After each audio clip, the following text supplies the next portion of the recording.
Rabotai, mois d'Elul, cette semaine, Rosh Chodesh, jeudi, vendredi. C'est quoi le mot qu'on répète toujours dans le mois d'Elul? Tshuva, lechu ben tshuva.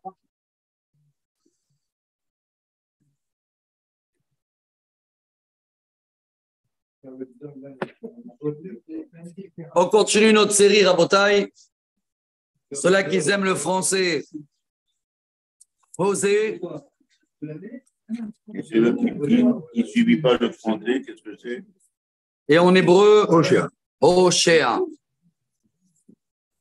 Alors Rabotai, on est dans un langage très poémique, vous m'avez dit en français? Poème. Ah, poémique. Voilà. Dans la Torah, on trouve le même style dans la paracha de Azinu. Oui, c'est comme un chant. Hein. Azinu est connu comme un chant. Azinu est écrit dans la Torah sur 2 colonnes.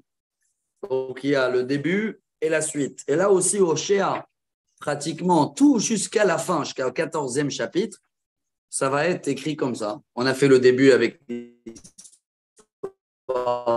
femmes prostituées, tout ça. Maintenant, il est écrit comme un chant. Et on va essayer de traduire les mots. Ils sont très compliqués en hébreu. Et je suis sûr qu'avec votre aide, ça va y aller. Lechu venashuva el Adonai, ki utaraf ve'irpa'enu, yach ve'yahbeshenu. Alors, si vous vous rappelez le dernier chapitre qu'on a fini, le dernier cours, là, le He, c'était très, très dur. Et il a parlé encore une fois de l'adultère, l'alcool. Hein, vous vous rappelez de tout ça? Alors, toujours, il termine avec de l'espoir. Il dit, j'espère qu'on va faire tous teshuva, lechu ben hashuva, el Hashem, ki hu taraf va irpa'enu. C'est vrai que Dieu a amené la maladie, entre guillemets, mais il nous donne le médicament. Yach va yahbeshenu. C'est lui qui nous a donné le plaie, mais il nous a donné aussi les pansements. Entre guillemets, il nous a donné le plaie parce qu'on était mauvais.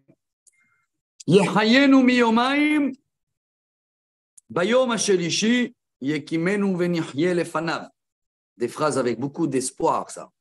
Même si ça fait 1 ou 2 jours, ou 1 ou 2 exils, ou 1 ou 2 temples qu'on est en train de payer, dans le 3e, et il va nous réveiller, on va revivre. Hein, regardez un peu le langage.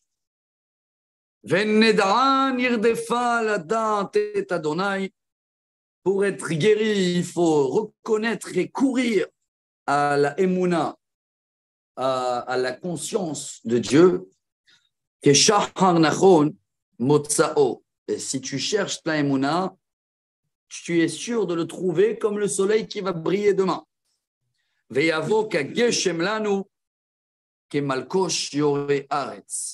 Ça va venir comme la première pluie, et si tu l'as raté, je vois les commentaires, au cas où, comme la dernière pluie. Mais quoi qu'il arrive, la pluie, elle sera là. Alors voilà, prends la tchouva et tu vas t'en sortir. Maintenant, après qu'il a commencé avec le positif, il peut nous bombarder. Toujours, on a compris, non? Avant de faire des reproches, commence par des compliments.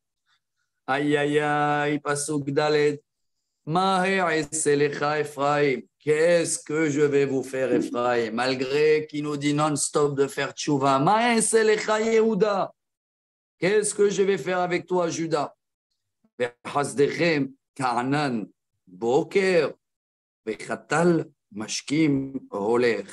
Vous êtes comme un nuage pour le soleil. C'est-à-dire, même s'il a dit le soleil va briller demain, mais tu mets un nuage et tu dis il n'y a pas de soleil aujourd'hui. Tu joues l'aveugle. Là, tu dis il n'y a pas de pluie et tu appuies sur la zé.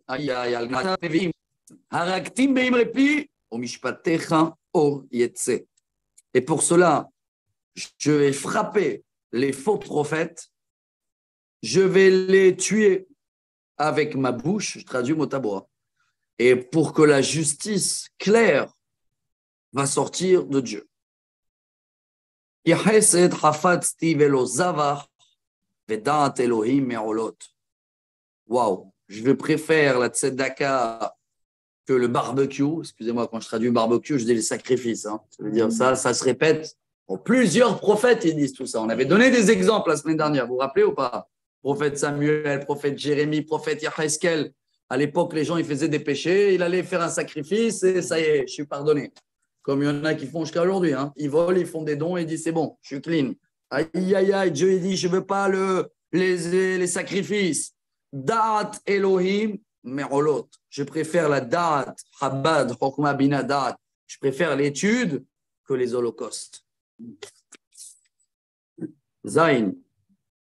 Vehema et Adam avru brit sham bagdou bi.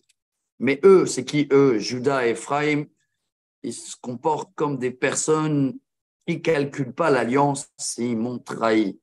Gilad, et il commence à donner les endroits. Gilad, c'est Ramoth, Gilad, c'est dans la tribu de Gad, c'est Golan.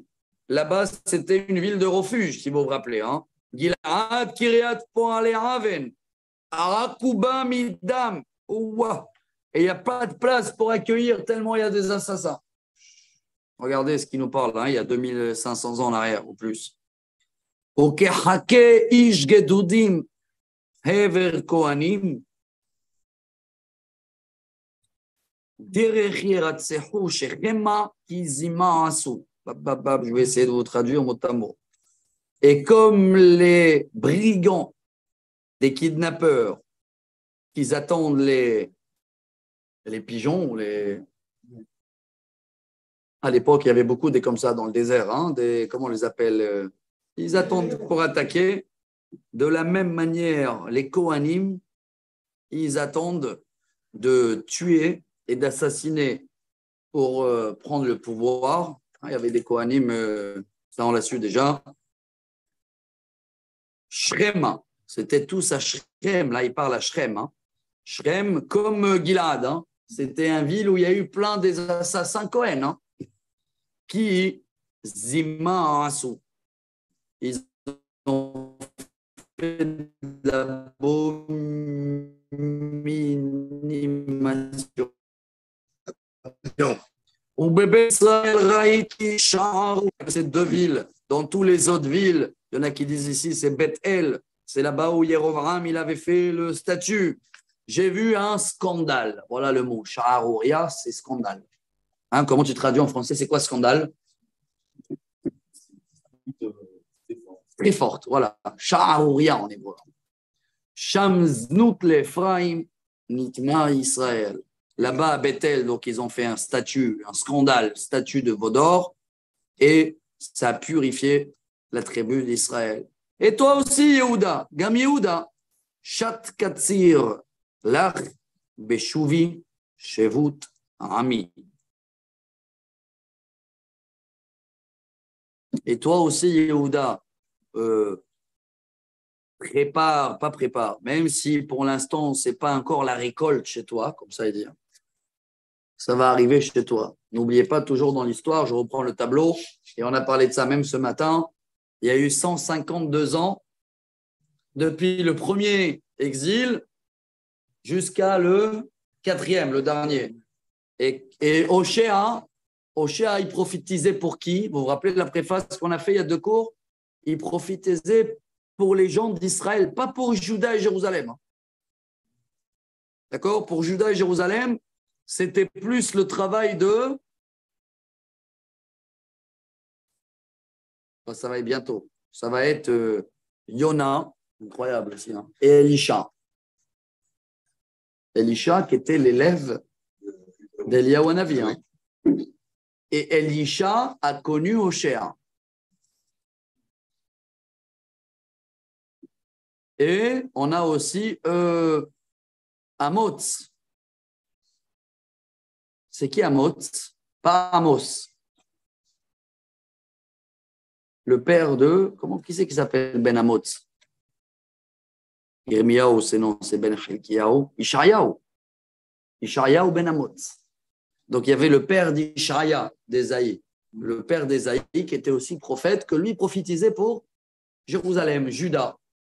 Oshéa, c'est plus pour les 10 tribus. Hein. Vous voyez qu'il parle aussi beaucoup de Gilad, ces villes de refuge, il parle de Shrem, et il ne parle pas beaucoup de Juda, mais il dit Juda, ne dormez pas sur vos lauriers. Voilà, j'ai cherché la... Ça veut dire, pour l'instant, c'est nous qu'on paye, mais ça va arriver chez vous. Et voilà, on continue, chapitre 7. Voilà les reproches qu'il nous fait. Bon, vous connaissez un peu le scénario déjà. Kérof Israël, Venigla avon Ephraim, Veraot Shomron. Je veux vous guérir, Israël, mais malheureusement, votre péché est dévoilé. Vous, Ephraim et Shomron. Donc, il parle toujours de la région où il y avait Israël. Qui parle au Shaker. Allez, commence la liste, Rabotai. Tout ce qu'il faisait, il dit ici les commentaires, tout est du mensonge. Vegana viavo pachat gedud bahutz. Ici, il amène les commentaires. La nuit, tout le monde allait voler. Dans la journée, il raquettait et la nuit, il volait en cachette. Mais il volait la nuit, il volait la journée. Au bal yomru lilvavam kol ra'atam zacharti. Ata sevavu ma'ala lehem neget panai hayu. Et qui ne vont pas dire, ouais, je cherche que leur mal. Pas du tout. Ils sont entourés du mal tout le temps et j'ai tous leurs péchés devant moi. Pasuk Gimel. Bera'atam yesammehu melech. Ils font du mal, mais ils réjouissent avec qui? Le roi. Quel roi? Pas Dieu. Le roi d'Israël, qui était complètement dans le même... Comme eux. Donc les gens, ils cherchaient de réjouir le roi. Ou vechachashehem sarim. Et aussi les ministres et tous, c'était tous des tordus, hein, corrompus. Les rois, les ministres. Regardez les mots qu'il va dire. Kulam menafim. Tous des adultères. Niouf, tous. Kemotanur bo'era meofe.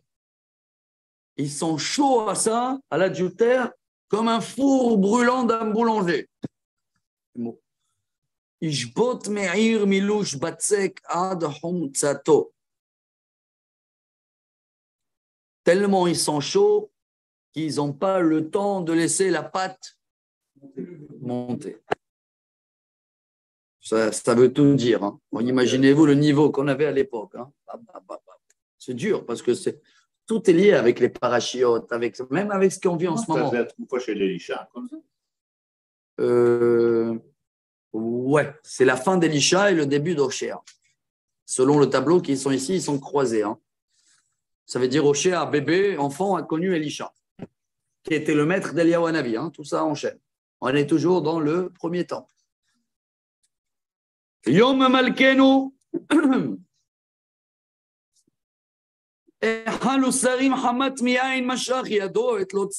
Si je vous traduis cette phrase, Rabotai, il raconte ici que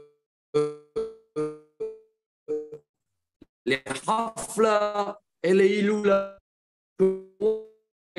dans son pays, et il y en avait un qui l'avait tellement, et c'est là où il a été assassiné. On avait lu tout ça, vous vous rappelez, il y avait des rois comme ça, hein. Ça doit être dans le roi, je vais vous dire, au Zachariah, je crois que c'est lui, le voilà, au Shalom. Je me rappelle, vous vous rappelez même pas des noms, parce que c'était des rois qui étaient 1 mois et 6 mois. Tout cela, ils étaient assassinés en plein Henga. Alors à l'époque, quand on avait étudié, les rois, ils venaient d'Israël que par rapport à un qui tuait l'autre. Il n'y avait pas d'ordre. Et ce n'est pas comme Juda qui venaient tous de la famille de Yehuda, de David. Les rois d'Israël, ils sont un peu de partout. C'est des voyous, excuse-moi sur le terme. Oui, c'est pas... Ouais. Des voyous.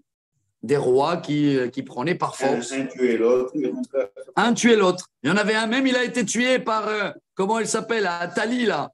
Atalia, vous vous rappelez de cette histoire? Ouais. Elle a assassiné Zimri. 7 jours, il était roi. 7 jours. Et pendant la fête, justement, ils l'ont assassiné. Quelqu'un a pris le pouvoir. Il n'y avait aucun. Mais quand tu lis tout ça, tu comprends qu'on est arrivé à le temple détruit et tu comprends même que Moshe, il a tout prévu avant qu'on est rentré en Israël. Attention! Et ce matin, on a vu dans la Gemara à Gittin, 7 rois d'affilée d'idolâtrie, ça y est, ça a débordé la vase. Ça veut dire Dieu, il a patienté jusqu'à qu'il va avoir 7 rois d'affilée, qui continuent dans les mêmes péchés. Donc pendant 7 rois, je ne sais pas combien d'années, en moyenne, les rois, c'était entre 7 jours, 1 mois, mais il y avait même des rois de 41 ans. Yerovam. Pas du tout. Quel bien. Il a fait que du mal.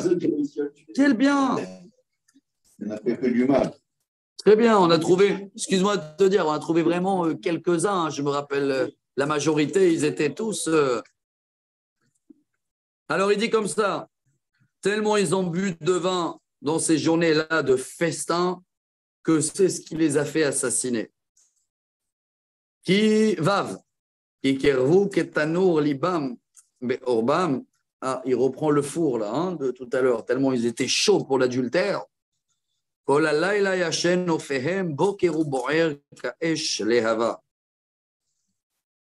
Il dit c'est comme quelqu'un qui met le bois dans le four et il va dormir tranquillement la nuit, mais le matin, dès qu'il se lève, le four, il est chaud bouillant.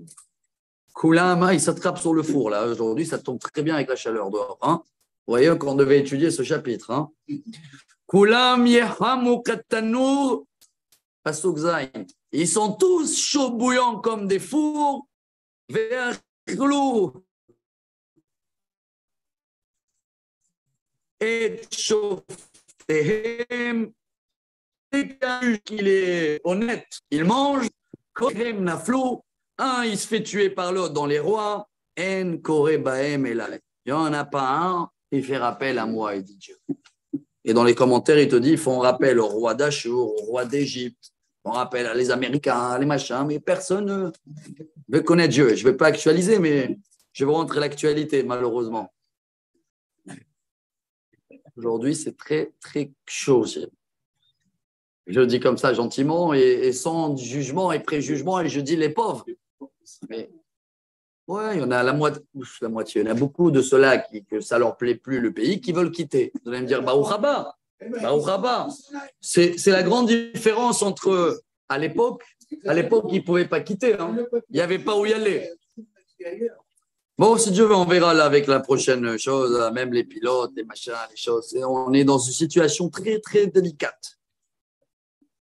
C'est pour ça que c'est beau. Quand on lit tout ça, on voit que on est dans le même bateau. L'histoire, elle se répète, exactement. Et qu'est-ce qu'il disait? C'est qui Einstein qui disait, c'est quoi les gens qui sont bêtes? C'est que l'histoire, il se répète. Et ouais, ils font rien pour la changer. Voilà. Et ils recommencent les mêmes bêtises. Et il sait que ça n'a pas marché. Et voilà. Il n'y a personne qui l'appelle à Dieu. C'est compliqué. Ephraim, Ba'amim ou Itbolal, voilà. Ephraim Ayahuga, Beli Afoucha. Oh, quel langage il amène ici. Allô, c'est un gâteau cramé. Ephraim, tu vas être mélangé, mitarev, ben agoim, belomed, mitarkeem ou mishchitotam. Je vous lis les commentaires. Ephraim, c'est qui Ephraim? C'est tous les 10 tribus, là, il s'adresse à eux. Où tu veux y aller? Tu veux aller apprendre des autres nations, d'apprendre de leur manière de. Et tu crois, tu veux être comme tous les autres nations, Idbolal, c'est fini après. Et je ne vais pas vous dire c'est qui avait dit ici, un des premiers ministres au début d'Israël, a dit. Il a été très content le jour où il y a eu le premier vol en Israël. Il a dit, ça y est, on est comme les autres. Maintenant, on est comme les autres. Il était fier. Je ne dis pas les noms. Ephraim, donc tu vas être un gâteau cramé, retourné à l'envers.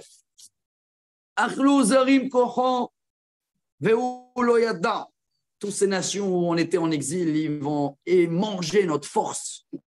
Et toi, tu ne vas pas comprendre. Ou toi, tu vas faire semblant de ne pas connaître. Je ne vais pas vous répéter l'histoire, tout ce qui s'est passé. La la Deuxième Guerre mondiale, les 39, 40, ils les ont pris à aller jusqu'au bout. On connaît, nous, la force. Ils ont pris toute la force. Jusqu'au bout. Gam seva zarkabo, ve'u lo yadam. C'est comme quelqu'un qui devient très âgé et il ne veut pas le reconnaître. Ça va être ça notre image. Ve'ana geon Israël befanav. Et il va avoir toujours des rabbins, des gaons, des prophètes qui vont nous prévenir. Velo shavu el Adonai Elohehem, velo bikshu bechol zot. Et personne n'a fait tchouva et a demandé le bon Dieu. Vayhi Ephraim keyona pota en lev. Ephraim, t'es comme un pigeon. Yona pota. Voilà. Yona, c'est une colombe. Yona pota, c'est un pigeon. T'es comme un pigeon, comme ça il te dit ici. Hein. Ça veut dire tu rentres, tu vas vers la piège. Hein? Einan izeret me'areshatot sheporsim atzayadim leraglea. Ça veut dire il voit le filet, mais comme le castor. On appelle ça, c'est l'exemple. Vous connaissez le castor, hein? Ouais. Avec qui on fait les streimels. C'est la queue de castor. À Canada, apparemment, il y en a beaucoup.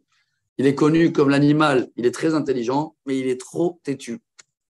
Et jusqu'à aujourd'hui, on l'attrape de la même tactique. Des fois, quand il va pour nager là, dans le lac, je ne sais pas quoi, absolument, il retourne sur c'est pas quoi qu'il arrive.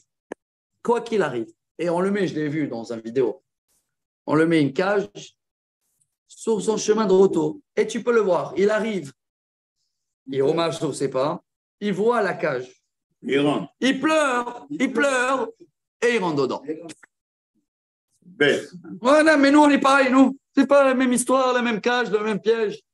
On a Dieu et on veut pas.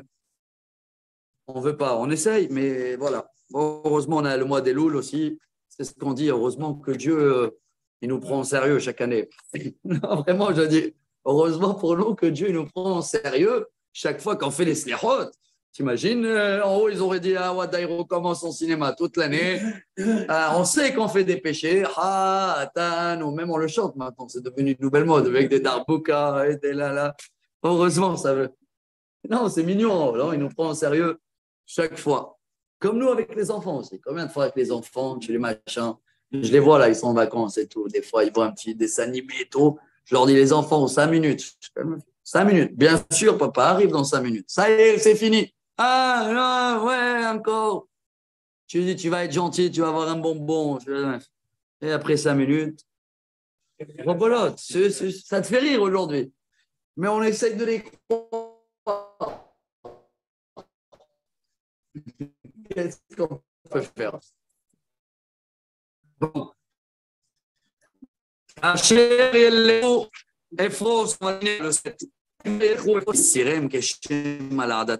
Dieu dit en grand, peu importe où vous allez, le peuple d'Israël, le filet, il va pouvoir vous attraper. Hein, où tu veux y aller? À Berlin? Ils sont en train de parler, ils veulent retourner à Berlin. Ils ont fait des groupes. Ouais, Dubaï, il y a un groupe maintenant nouveau. Venez créer un vie religieux, des communautés, des formes, des groupes. Baruch Hashem. Bon, on a compris que où on va. Où ça, Dubaï? Partout. À Berlin, c'est ça qui est le plus recherché. À Berlin, il y a beaucoup de juifs. Hein. Oh, Ilahem, aïe, aïe, aïe, on voilà pour tout cela. Oh, Ilahem, kinate doumimeni. Oula, ça parle pour aujourd'hui. Attention à ceux-là qui veulent quitter la terre d'Israël, ça leur convient plus. Shod lahem qui pashroubi. Aïe, aïe, aïe, aïe, c'est quoi Shod lahem? Gare à eux. Eux, ils m'ont trahi. Vanochi efdem. Moi, je les ai sauvés chaque fois. Et ils ne me considèrent pas. Ils ne crient pas de leur cœur à moi. Ils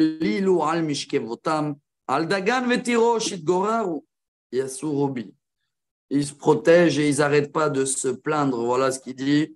Quand il manque de la pluie, quand la récolte n'est pas bonne, alors là, ils n'ont pas de quoi accuser. Ils ne peuvent pas accuser le pays. Alors là, ils vont accuser le bon Dieu. Ça veut dire que quand il y a des problèmes, ils savent me trouver. Hein, l'exemple connu, on dit, quand on jette d'en haut des bonbons, personne ne lève la tête pour dire merci, on est en train de les ramasser. Dès qu'il y a un caillou qui te touche, ouais, on commence à se plaindre. Pourquoi les cailloux? Vani sarti hizakti zerotam ve'elai yarchevu ra. Et excusez-moi de le dire, c'est un paradoxe. Dieu dit, mais quand je ne les donne pas des coups, je leur donne que des bonbons, alors là, ils deviennent tellement forts qu'ils m'oublient quand même. Hein, c'est ça le paradoxe. Ça veut dire, quand on a des coups, ouais, on se plaint et comme quoi, pourquoi tu nous fais ça? Et quand ils te donnent de bien, tellement tu crois que c'est toi que tu l'as oublié quand même. Alors,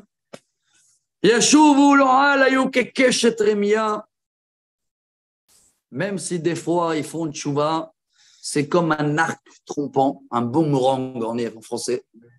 Hein, de temps en temps, on fait tchouva, hop, on lance la chose. Dès que la fête elle est finie, dès que le kippour il est fini, hop, rebolote. Et plou b'cherev sarehem mizam leshonam, v'zo la'agam be'eretz Mitzrayim. Ils le font, ils l'ont fait déjà dans la sortie d'Égypte. Hein, vous ne vous rappelez pas dans la Torah combien de fois on voulait retourner en Égypte et on a manqué la pastèque. Je ne vais pas vous rappeler tout ce qui est marqué dans la Torah. Voilà, on a fini le chapitre. Il dit en grand, tout ça, c'est une profession ici sur tout ce qui va se passer parce qu'on n'est pas fidèle et même certains qui croient que s'ils vont aller dans l'exil, eh ben, ils vont s'en sortir. La seule moyen de s'en sortir, c'est de se remettre vers Dieu. Demain, il va nous parler du shofar. Hein. Chaque fois, il nous donne des mots de tchouva et après, sur la tête. Voilà, on a fini déjà 60% de Hocher. Hein. Que chacun de nous actualise ce qu'il doit actualiser et qu'on ne refait pas les mêmes bêtises.